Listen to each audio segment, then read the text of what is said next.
අපි හැමෝම දන්නවා ප්‍රෙග්නන්ට් අම්මා කෙනෙක් කියන්නේ අපිට ලොකු සම්පතක් කියලා.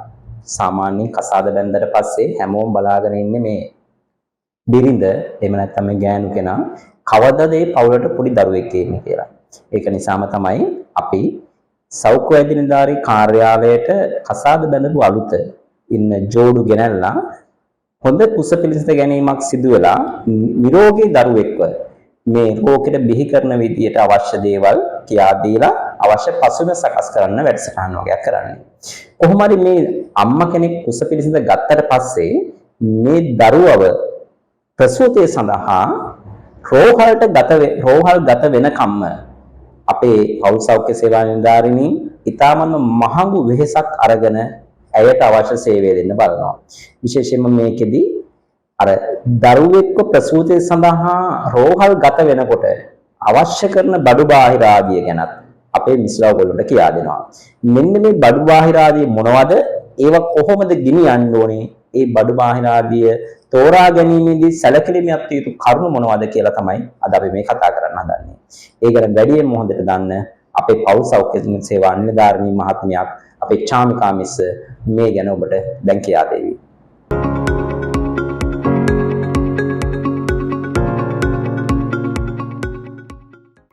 කොහොමද ඉතින් කෞශල්‍ය? දැන් ටිකක් අමාරුයි. දැන් ටිකක් අමාරු වෙනේ. අර පහුගිය දවස්වල කියපු අමාරුකම් දැන් හොඳයිද? 100%ක්ම හොඳයි කියන්න බෑ මිස්. ඒ වුණාට දැන්ට හොඳයි. වියජිසයට ළඟදී පෙන්නුවනේ.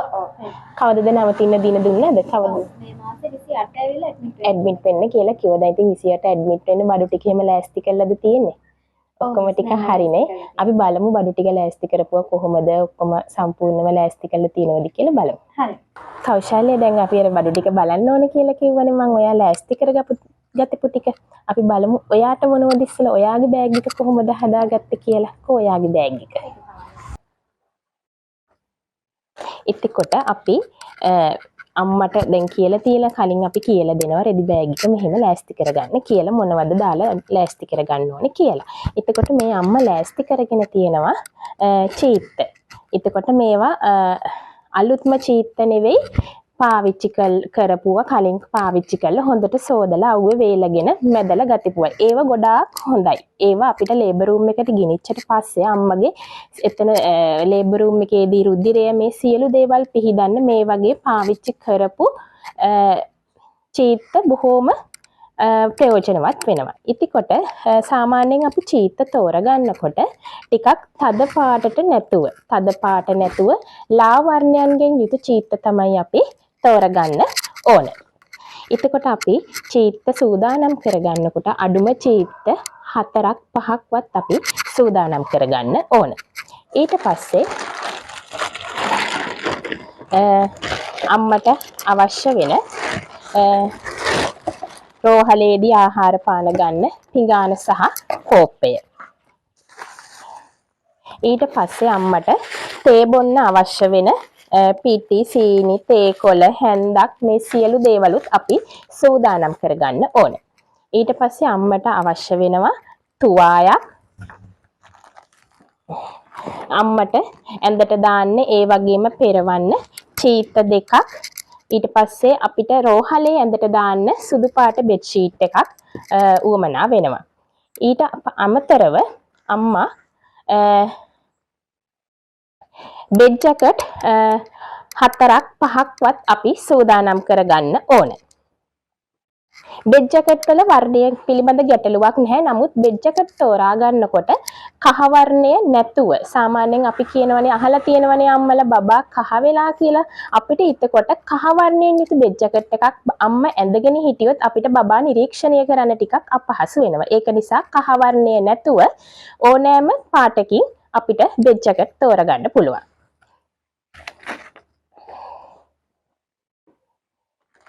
ඊට පස්සේ අම්මා අපි මේකටම අම්මා සූදානම් කරගන්න ඕන ලූප් තියෙන පෑඩ් පැකට්. එතකොට ලූප් තියෙන පෑඩ් පැකට් දෙකක්වත් අවමය දෙකක්වත් අපි සූදානම් කරගන්න ඕන.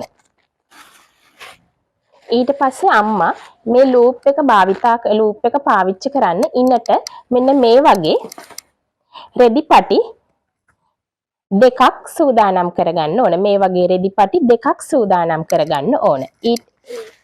ඒ වගේම අම්මා ලේබර් රූම් එකට අපි අම්මව එක්කගෙන යනකොට කොණ්ඩ කරල් දෙකක් ගොතලා තමයි එක්කගෙන යන්නේ. එතකොට මේ කොණ්ඩ කරල් දෙක ගොතලා ඒ දෙක හොඳට තද වෙන්න රෙදි පටියකින් ගැට ගහන්න ඕනේ. ඒකට අපි රෙදි පටි දෙකක් අරගෙන යන්න ඕන. ඊට පස්සේ අම්මව ලේබර් රූම් එකට හරි සීස ශල්‍ය කර්මයකට හරි ගෙනියන්න කලින් අපි අනිවාර්යයෙන්ම අම්මා වගේ රෝම ඉවත් කළා ඒක ඔයාලට ගෙදරදි කරගෙන යන්න පුළුවන් නම් එහෙමයි. එහෙමත් නැත්නම් අපි රෝහලේ කාර්ය මණ්ඩලයේ විසින් රෝම ඉවත් කරන්න අපිට බ්ලේඩ් තලයක් ඒ වගේම ඔයා ලේබර් රූම් එකට හරි සීස කරන්න හරි එක්කගෙන යනවා නම් ඊට කලින් අපි වස්ති දීලා තමයි අම්මව එක්කගෙන යන්නේ. එතකොට වස්ති බෝතලයක් අපි ඒ සඳහා සූදානම් කරගන්න ඕනේ. මේ වගේ වස්ති බෝතලයක් අපි සූදානම් කරගන්න ඕනේ. ඊට පස්සේ අම්මව ලේබර් රූම් එකට එක්කගෙන ගියාට පස්සේ අපි බබා ලැබුණට පස්සේ ඔයාගේ චීත් ඒ වගේ දේවල් දාන්න ලේබර් රූම් එකට අපි අලුත්ම shopping cover දෙකක් තුනක් විතර අරගෙන යන්න ඕනේ. ඒ යනකොට දැන් මේ අම්මා සූදානම් කරගෙන තියෙන්නේ මේ වගේ පොඩි ප්‍රමාණයේ shopping cover. අපිට පුළුවන් නම් අර රුපියල් 5 බෑග් එකේ size එක කියන්නේ අන්න ඒ ප්‍රමාණයේ ලොකු shopping cover දෙකක් හෝ තුනක් සූදානම් කරගන්න පුළුවන් නම් වැඩිය හොඳයි. ඊට පස්සේ අම්මා සූදානම් කරගෙන තියෙනවා. ඊට පස්සේ එයාගේ වෙනත් කලමනා විදියට පනාව, දත් බෙහෙත්, ඊට පස්සේ බ්‍රෂ් එකක්, සබන් පෙට්ටිය මේ දේවලුත් සූදානම් කරගෙන තියෙනවා. ඊට පස්සේ අම්මා සෙරෙප්පු දෙකකුත් මේ රෝහලට ගෙනියන්න රබර් සෙරෙප්පු දෙකක් අම්මා සූදානම් කරගෙන තියෙනවා. එතකොට මේ අම්මා එයාට අවශ්‍ය කරන සියලු දේවල් අම්මට අවශ්‍ය කරන සියලු දේවල් ඊට පස්සේ උණු වතුර බෝතලයක් අම්මා සූදානම් කරගෙන තියෙනවා. මෙන්න මේව තමයි අම්මට උවමනා වෙන්නේ රෝහල්ගත වෙන්න. එතකොට අම්මා මේ බඩු බාහිර ආදිය ලෑස්ති කරගත්ත වගේම අම්මා එයාට වෙනමම මේ බඩු වලින් කීපයක් අරගෙන අපි වෙනම බෑග් එකක් ලස්සනට හදලා ගන්න ඕන ලේබර් රූම් එකට අරගෙන යන්න. දැන් මේ අම්මා එයාගේ බබාගේ බඩු සහ අම්මගේ බඩු දෙකම එකට දාලා මේ වගේ බෑග් එකක ලස්සනට එයාගේ නම ගම කොහෙද කියලා ගහලා තමයි අම්මා බෑග් එක සූදානම් කරගෙන තියෙන්නේ. නමුත් සමහර වෙලාවට මේ වගේ බෑග් එකක් ලේබර් රූම් එකට ගෙනියන්න දෙන්නේ නැති වෙන්න පුළුවන් රෝහල අනුව. ඉතිකොට අපි දැන් අම්මා බබාගේ බඩු ටික නම් ලස්සනට වෙනම සූදානම් කරලා තියෙනවා. මම බබාගේ බඩු ටික මොනවද කියලා පස්සේ කියන්න පෙන්නන්න. අම්මගේ බඩු ටික අපි වෙනම බෑග් එකක් අරගෙන දැන් උකට කෞශල්‍ය මේ බෑග් එක නැතුව අපි වෙනම බෑග් එකක් මේ වගේ කවරයක් වුණත් ගැටලුවක් නැහැ. එතකොට මේ වගේ කවරයක් අරගෙන අපි මේකට අඩුම ලා පාටින් යුතු චීත්ත 3ක් ලා පාටින් යුතු දැන් මේ චීත්ත සමහර වෙලාවට තද පාට වැඩි වෙන්න පුළුවන්. දැනට ගැටලුවක් නැහැ. අපි ලා පාට චීත්ත 3ක් අම්මගේ බෑග් එකට මේ බෑග් එක වෙනම අපි හදාගෙන යන්න ඕන. එතකොට ලා පාට චීත්ත 3ක් බෙඩ් ජැකට් 3ක් ඉනට බඳින පටි දෙක ලූප් එක දාලා අපි ඉනට බඳින පටි දෙක ඊට පස්සේ ලූප් සහිත මේ ලූපේ සහිත පෑඩ් පැකට් එකක් මෙන්න මේ ටික දාලා මේ ඔයාට අවශ්‍ය වෙන බඩු බෑග් එක මෙහෙම ලෑස්ති කරලා මෙන්න මේ විදියට හදලා අපි මේක ලස්සනට නම ගහමු. ඔයාගේ නම ගහලා මේ ඔයාගේ ගම කොහෙද කියලා ගහලා ඉවරලා අපි මේක වෙනම හදලා මේ විදියට තියාගන්න ඕන. මෙන්න මේ නම අරගෙන අපිට පුළුවන් මේකේ අලවලා මෙහෙම හදලා වෙනම තියාගන්න. ඊට පස්සේ ඒ වගේම අම්මා මේ බඩුත් එක්කම අනිවාර්යයෙන්ම ලෑස්ති කරගන්න ඕන එකක් තමයි අම්මගේ ඊට පස්සේ මහත්තයාගේ ඩෙන්ටිටි වල ෆොටෝකෝපි ඊට පස්සේ යම්කිසි රෝගයකට බෙහෙත් ගන්නව නම් ඒ සියලු පොත් ඊට පස්සේ ගර්භණී සටහන් පත ස්කෑන් කරපු රිපෝට්ස් ඊට පස්සේ ගර්භණී කාලයේ ගතපු බ්ලඩ් රිපෝට්ස් ඊට පස්සේ එයා ක්ලිනික් ගියපු ඒ ක්ලිනික් විසිට් එකේ පොත් ක්ලිනික් විසිට් වල ඔක්කොම යාට ලැබිච්ච සංරක්ෂණය බලා ගන්න පුළුවන්. තව හොඳ දෙයක් තමයි ඒ අම්මා අපි ළඟ ගර්භණී වීමට පෙර නවක විවාහපත්තිවලක් විදිහට රෙජිස්ටර් වුණා. ඒ ටිකත් අම්මා මේකෙම දාලා ඒ ටික ලස්සනට පිළිවෙලට සූදානම් කරලා තියෙනවා. අම්මා කෙනෙක්ට දරු ප්‍රසූතිය සිද්ධ වෙනකොට අපිට යම්කිසි කාල සීමාවක් කියන්න බෑ. ඉස්සර නම් අපි කියනවා අම්මට බඩු ටික ලෑස්ති කරගන්නකොට සති 34 36 වෙනකොට ලෑස්ති කරාම ඇති සති 28න් පස්සේ ලෑස්ති කරන්න කියලා. නමුත් ලංකාවේ දැනට තියෙන තාක්ෂණීය දියුණුවත් එක්ක සති 24න් බබෙක් ඉපදුනත් අපිට එම දරුවා ජීවත් කිරීමේ හැකියාව තියෙනවා. ඒක නිසා අවශ්‍යම බඩු ටික හරි සති 24 වෙනකොට අපි ලෑස්ති කරලා තියාගෙන සති 34 36 වෙනකොට මේ සියලු බඩු අපි ලෑස්ති කරලා තියාගන්න ඕන. එතකොට අම්මගේ බඩු ටික එයා ලෑස්ති කරලා තියාගෙන තියෙන ටික මම පෙන්නුවා නිවැරදි කරගන්න ඕන මොනවද කියලා ඔයගොල්ලන්ට පැහැදිලි කරලා දුන්නා. කෞශල්‍ය අපි එතකොට බලමු අපි බබාගේ බඩු ටික. අම්මා බබාගේ බඩු විදියට සූදානම් කරගෙන තියෙනවා බබාට නැප්කින්.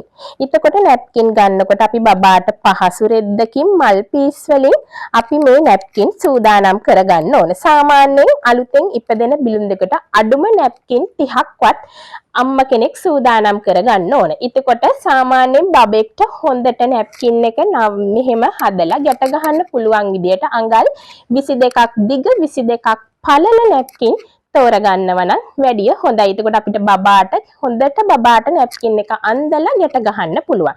ඒ වගේ නැප්කින් අඩුම 30ක්වත් අපි සූදානම් කරගන්න ඕන. ඊට පස්සේ ලදරු ඇඳුම්. මේ වගේ චූටි ඇඳුම් බබාට උඩට අන්දන්න චූටි ඇඳුම් 12ක් 15ක් අතර ප්‍රමාණයක් බොහොඳටම ප්‍රමාණවත්. අපි ඒ ටික සූදානම් කරගන්න ඕන. ඊට පස්සේ අපි බබාව පිහිදාන්න. බබා පිහිදෙන රෙදි එකක් හෝ දෙකක් අම්මා සූදානම් කරගන්න ඕන. සාමාන්‍යයෙන් ඒක අඟල් 36ක් දිග අඟල් 36ක් පළල රෙද්ද හොඳටම ප්‍රමාණවත්. ඊට පස්සේ අපි බබාව හොඳට ඔතල තියන්න. බබාව හොඳට ඔතල තියන්න මෙන්න මේ වගේ පැනල් රෙදි 3ක් 4ක්වත් අඩුම අපි සූදානම් කරගන්න ඕන. එතකොට මේ පැනල් රෙද්දක් අඟල් 36ක් දිග අඟල් 36ක් පළල රෙද්දෙන් තමයි අපි තෝරගන්න ඕන.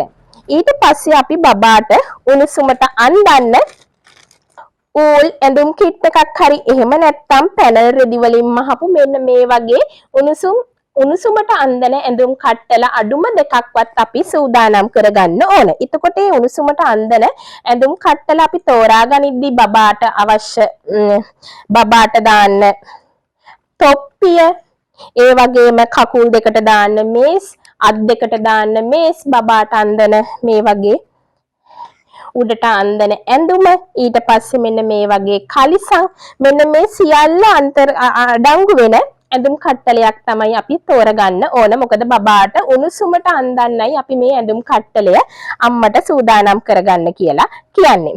ඊට පස්සේ මෙන්න මේ අනිවාර්යෙන්ම අරගෙන යන්න ඕන දෙයක් තමයි පෙකෙනි කටුව. මෙන්න මේ වගේ පෙකෙනි කටු එකක් හෝ දෙකක් සූදානම් කරගන්න. මොකද බබා ලැබුණට පස්සේ මේ පෙකෙනි කටුව යම්කිසි වෙලාවක හදිස්සියවත් කැඩුනොත් අපිට අමතරව ගන්න තව පෙකෙනි කටුවක් තියෙන්න ඕන. ඒක නිසා අඩුම පෙකෙනි කටු දෙකක්වත් සූදානම් කරගන්න පුළුවන් නම් වැඩිය හොඳයි. ඊට පස්සේ බබාව රෝහලට දැන් බබා ලැබුණට පස්සේ බබාව සෝදන්න එහෙම නැත්නම් බබා කක්ක දැම්මට පස්සේ සෝදන්න ඒවට මේ වගේ පොඩි ප්ලාස්ටික් බෝල් එකක් අපි සූදානම් කරගන්න ඕන. ඊට පස්සේ බබාව මදුරුවන්ගෙන් ආරක්ෂා කරගන්න. මොකද රෝහලේ අපිට මේ වගේ බබාට සමහර රෝහල් වල බබා කොට් එකේ තිබ්බහම රෝහල අණුව වෙනස් වෙන්න පුළුවන්. එතකොට අපිට මදුරු දැලක් හම්බෙන්නේ නැහැ.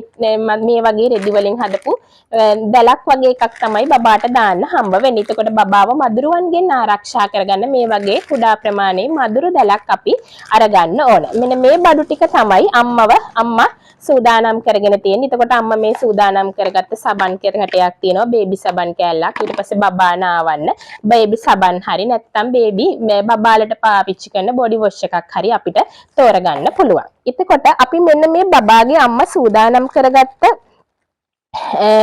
රෙදි ටිකෙන් අපි ඉස්සෙල්ලා කෞශල්‍ය මම දැන් කිව්වනේ අර ඔයා අම්මට මේ වගේ බෑග් එකක් සූදානම් කරගන්න කියලා. දැන් මේ බෑග් එක ප්‍රමාණවත්. එතකොට බබාට මේ බෑග් එකෙත් අපි ලස්සනට ඔයාගේ නම ගහලා ඔයාගේ ගම කොහෙද කියලා ගහලා අපි මේ බෑග් එකට ඇතුළත් කරන්න ඕන.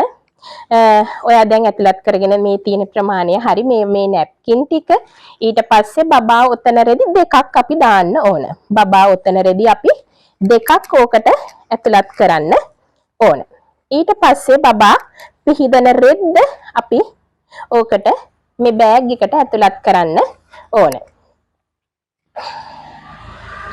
ඊට පස්සේ බබාට උඩට අන්දන ඇඳුම් මේ වගේ 3ක් විතර අපි මේ බෑග් එකට ඇතුළත් කරන්න ඕන. ඊට පස්සේ බබාට උණුසුමට අන්දන ඇඳුම් කට්ටල එකක් ප්‍රමාණවත්. නමුත් ඔයා දෙකක් දාලා තියෙන ගැටලුවක් නෑ. අපිට දෙකම දාන්න පුළුවන්. ඊට පස්සේ මෙන්න මේ පෙකණි කටුව එකක් හෝ දෙකක් ප්‍රමාණවත්. ඒ ටික දාලා අපි බබාගේ බෑග් එක අපි වෙනම හදා ගන්න ඕනේ. එතකොට මේ ටික අපි මෙන්න මේ වගේ මේ බෑග් එකට මේ බෑග් එක ප්‍රමාණවත්. මේ බෑග් එකට දාලා ඉවර ලස්සන්ට ඔයාගේ නම ගහලා අපි මේ බෑග් දෙකත් එක්කම තියලා එකට තියාගෙන මෙන්න මේ වගේ කවර් එක දාලා තියාගත්තනම් ඔයාට ඊට පස්සේ රෝහල් ගත වුණාට පස්සේ රෝහලේදී බබා ලැබෙන්න ඔයාව ලේබර් රූම් එකට අරගෙන යනකොට ටක් ගාලා ඉන්න කාර්ය මණ්ඩලයට ලේසි මේ බෑග් එකත් එක්කම ටක් ගාලා ඔයාව ලේබර් රූම් එකට අරගෙන යන්න පුළුවන්. අන්න ඒ විදියට මේ බෑග් දෙක වෙනම හදා ගන්න ඕන. තේරුණානේ කෞශල්‍ය දැන්නේ කොහොමද අපි හදා ගන්න ඕනේ කියලා. අන්න ඒ විදියට මං කෞශල්‍යයට කියලා දුන්නා අපි කොහොමද බඩු ටික රෝහලට ගෙනියන්න ලෑස්ති කරගන්නේ කියලා. ඊට අමතරව ඔයාට ෆෝන් එකක් ඕන නම් මුදල් කීපයක් ඕන නම් Tamanට අවශ්‍ය දේවල් අපි සූදානම් කරලා තියාගන්න ඕන.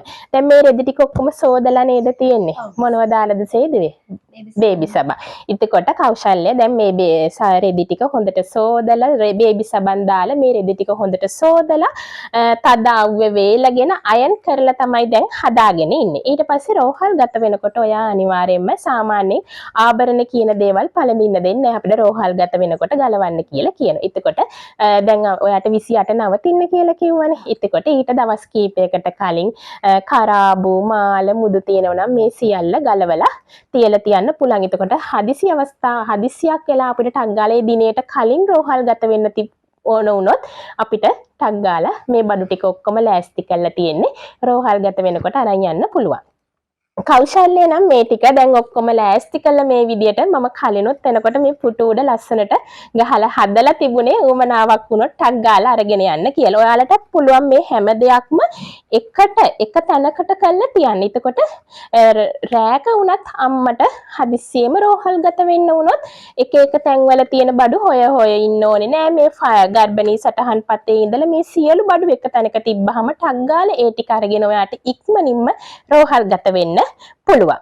ඊට පස්සේ කෞශල්‍ය දැන් ඔයා නෙවෙයි වෙන අම්ම කෙනෙක් වුණත් අන්තිම ඔයාට බබා ලැබෙන්න අන්තිම කාලෙදී ඔයා කොහේ හරි ගමනක් යන්න වෙන්න පුළුවන්. එහෙම යනවනම් ඔයා අනිවාර්යෙන්ම මෙන්න මේ ගර්භණී සටහන් පතයි මේ සියලු බඩු ඇරෙන්න උවමනාම බඩු ටික හරි ඔයා යන ඕනෑම තැනක අරගෙන යන්න ඕන. මොකද ඔයාට ඕනෑම අවස්ථාවක මේ දරු ප්‍රසූතිය සිද්ධ වෙන්න පුළුවන්. ඒක නිසා මේ ටික ඔයා අරගෙන ගියොත් ශ්‍රී ලංකාවේ විදියට ඔයා මෙන්න මේ ගර්භණී සටහන් පත ඇතිව ඔයා ගර්භණී සටහන් පත ඇතිව ලියාපදිංචි වෙලා ඉන්න ගර්භණී මවක් නම් ලංකාවේ රජයේ ඕනෑම රජයේ රෝහලක ඔයාට දරු ප්‍රසූතිය සිද්ධ කරන්න පුළුවන්. ඒක නිසා අවසන් කාල සීමාවේ ඔයා කොහේ හරි යනවනම් මෙන්න මේ බඩු ටිකේ කියන අත්‍යවශ්‍යම බඩු ටික හරි අරගෙන තමයි ඔයා යන ඕනෑම තැනක යන්න ඕන.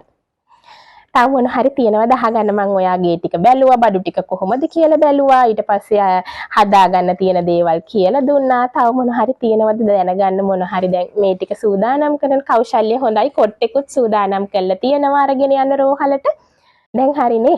ඒකට අපි මේ ටික හදාගෙන ඉවර වෙලා ඔක්කොම සම්පූර්ණ කළා. හදලා තිස්සලා තියපු විදියටම පුටු උඩ තියලා තියාගමු. එතකොට ඔයාට හදිසි අවස්ථාවක් ආවොත් හරි නැත්නම් 28 ඔයා රෝහල් ගත වෙනකොට හරි මේ ටික ඔක්කොම අරගෙන ගිහිල්ලා නිරෝගී දරු සම්පතක් අරගෙන ගෙදර එන්න කියලා ප්‍රාර්ථනා කරනවා. මේ විදිහට බඩු බාහිර ආදී ලේස්ති කරගත්ත ඔබ සාමාන්‍යයෙන් ලේස්ති වෙන්නේ සාමාන්‍ය ප්‍රසූතියකට වෙන්නත් පුළුවන්. එහෙම නැත්නම් සිසේරියන් සැකසමකට වෙන්නත් පුළුවන්. ඔබ සාමාන්‍ය ප්‍රසූතියකට ලේස්ති වෙනවා නම් ඔබ දැනගත යුතු කරුණක් තියෙනවා. ඔබ ප්‍රසූතියට පත් වෙනවා කියන කියන්නේ එන බඩේ කැක්කුම ප්‍රසූත වේදනාවක්ද කියලා දැනගන්න ඕනේ. මම මේකෙදි පොඩ්ඩක් අන්නේ ප්‍රසූත වේදනාව අඳුන ගන්න විදිය මම ඔබට පොඩ්ඩක් කියන්නම්. ඒකෙදි එකක් තමයි ඔබට එන මේ ප්‍රසූතියේ දෙන වේදනාව කොණ්ඩෙන් කැක්කුම පටන් ගන්න යටිබඩ පැත්තට පැතිරෙනවා. මේ කැක්කුම එන්න වැඩි වෙනවා. ඒ වගේම මේ කැක්කුම වැඩි වෙලා අඩු වෙන කැක්කුමක්. සාමාන්‍යයෙන් මේ කැක්කුම තියෙන කාලය ටික වෙලාවක් යනකොට වැඩි වෙනවා. ඒ වගේම කැක්කුම් දෙකක් අතර කාල පරතරයත් එන්න වැඩි වෙනවා. එන්න අඩු වෙනවා. කැක්කුම් දෙකක් අතර කාල පරතරයත් එන්න අඩු වෙනවා. ඒ වගේම තමයි මේකෙදි ඔබට දැනෙන සමහර වෙලාවට පොඩි සෙවලට සොටු වගේ පොඩි ශ්‍රාවයක් ගැලවිලා ඔබේ කකුල් දෙක අතර තැරෙනවා කියලා. අපි කියනවා මේකට ෂෝ එක කියලා. ඒ ගැප් ගලේ තියෙන අර ශ්‍රේෂ්ඨ පටලය තමයි මේ ගැල්ලා යන්නේ. අන්න ඒකත් මේ රුධිර වාහනයක් සමග පොඩි රුධිර කොටසක් සමග මේ සොටු වගේ කොටසක් යනවනම් යෝනි මාර්ගයෙන් ඔබ ප්‍රසූතයට කිප් වෙලා වෙන්න පුළුවන්. ඒ වගේම සමහර අයගේ වතුර යන්න වගේ එනවා. ඒ කියන්නේ වෝටර් බෑග් එක ගැලවිලා වෙන්න පුළුවන්. මේ විදිය දෙයක් තියෙනවා. ඔබ ප්‍රසූතයට ලං වෙලා වෙන්න පුළුවන්. ඒක නිසා වැඩි වෙලා ගන්න නැතුව ඔබ සූදානම් කරගන්න තිබු ඇඳුම් බෑගයක් සමග ඔබ වාහාම ළඟම තියෙන රෝහලට ඇතුළත් විය යුතු වෙනවා. ඒ වගේම ඔබ සීසර් සැක්කමකින් දරුවා ප්‍රසූත කරන්න බලාපොරොත්තු සිටිනවා නම් ඔබට කල් තියාම මේ සම්බන්ධ ඔබේ විසඤ්ඤ වෛද්‍යවරයා දිනයක් දීලා ඇති ඇඩ්මිට් වෙන්න කියලා. මේක අද විශේෂයෙන්ම කතා කරන්න හේතුව සීසේරියන් සැක්කමකින් දරුවා ප්‍රසූත කරන්න ලේස්ති වෙනවා නම් ඔබ මේ දිනේ කියපු වෙලාවටම උදෑසනම රෝහල්ගත වෙන්න ඕනේ. ඒකට හේතුව තමයි සිසේරියන් සැක්කමකින් දරුවෙක් ප්‍රසූත කරන්න යනකොට අපිට එම ශල්‍යාගාරය ලේස්ති කරගන්න වෙනවා. ඒකට අවශ්‍ය උපකරණ ලේස්ති කරගන්න වෙනවා. අවශ්‍ය කාර්ය මණ්ඩල ලේස්ති කරගන්න වෙනවා. ඒ දරුවගේ යම්කිසි දුර්වලතාවයක් යම්කිසි ප්‍රශ්නයක් තියෙනවා නම් ඒ හා සම්බන්ධ විශේෂඥ වෛද්‍යවරු දරුවා සම්බන්ධ බලන මේ ළමා රෝග විසඤ්ඤ වෛද්‍යවරු අපිට ලේස්ති කරගන්න වෙනවා. මේ සියල්ලටම අපිට කාලයක් ඕනේ. ඒ වගේම ඔබට අවශ්‍ය රුධිරය අපි සසඳලා තියාගන්න ඕනේ. ඔබගේ ඇඟ ඒ ශල්‍ය කර්මයට සුදුසුත්වයේ තියනවාද කියලා අපිට පරීක්ෂා කරලා බලන්න ඕනේ. මේකට ඔබේ ලේ පරීක්ෂණ කරන්න ඕනේ. ඒක නිසා හොඳින් මතක තියාගන්න. ඔබට දිනයක් දීලා තියෙනවා නම් ඒ දිනේ උදෑසනම ඔබ රෝහල්ගත වීමට වග බලා ගන්න. එහෙම නැති වුණොත් ඔබට සිද්ධ වෙනවා එම ශල්‍ය කර්මයේදී සමහර වෙලාවට අපි නොසිතූ ආබාධ වලට නොසිතූ ප්‍රශ්න වලට මුහුණ පාන්න අපිට සිද්ධ වෙනවා. ඒක නිසා ඔබ නෝමල් ඩෙලිවරි එකට ගියත් සිසේරියන් සැක්කමකට ගියත් කල් වේලා ඇතුව රෝහල් ගත වීම බොහොම වැදගත් වෙනවා. එහෙනම් මේ වගේ වීඩියෝ එකකින් ආයෙ දවසක හම්බ වෙමු.